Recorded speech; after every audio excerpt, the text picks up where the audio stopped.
During the course of the Vietnam War, over 3.5 million Americans passed through Vietnam as soldiers making war.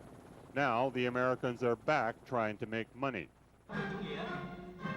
This 1995 parade was one of the largest that Vietnam has ever held, mounted in celebration of the 20th anniversary of their victory over the South Vietnamese regime and the United States. At the same time as they marched, the Vietnamese government was also negotiating a new treaty with their former American enemy. That agreement was announced 10 weeks later. The two governments had decided to normalize relations. Now it was American businessmen's turn to celebrate. Richmond Mayo Smith is an American who has been in Vietnam for over 5 years.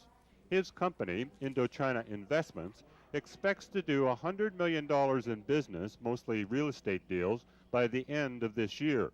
That's just a portion of the $1.2 billion that Americans have invested in Vietnam in the last 2 years.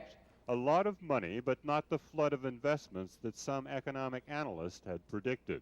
Be prepared to take your time and be patient, and then you will succeed. And I think perhaps this is where American companies have some difficulty, because it is very easy to do business in the United States. You don't realize you have to go through two phases here. One, you negotiate with your partner, then you go and take your deal up to the government, and the government negotiates with you again.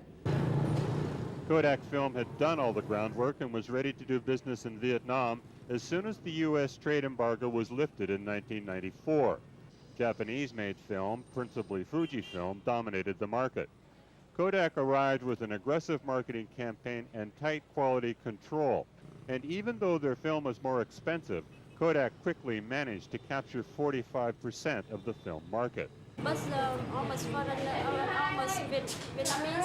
use Kodak because it's very expensive. It's good quality.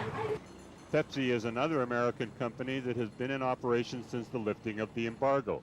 In partnership with a Singaporean company and a local state-owned bottling company, Pepsi quickly managed to get the jump on their arch-cola rival, Coke. Getting in early may have its advantages, but to do that, you first need to convince the government that you intend to stay in the market and continue to invest. If investment means that there should be investment. Some people, like the broker, they want to invest a little bit and they sell and they buy. It's not our intention to, open the door for everybody here. But it is a shut door on the American side that is causing some manufacturers the most headaches. Pepsi made in Vietnam is sold locally and exported to other countries in the region. U.S. manufacturers that want to import or export to the United States are finding that the red tape in Hanoi is nothing compared to the red tape in Washington. American business has one hand tied behind their back. We don't have any of the trade credits that all the Japanese and Europeans who are coming in here and selling their equipment have. So I think this puts us at a big disadvantage, and I think, so we go and pressure Congress, and I think the Vietnamese government appreciates that.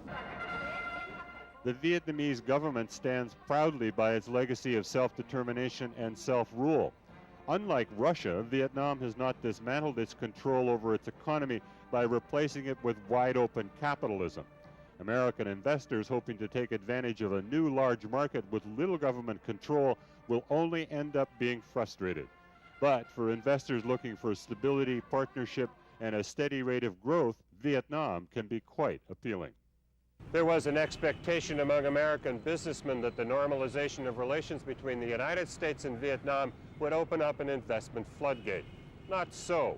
The Americans quickly discovered that they were just the new kids on the block.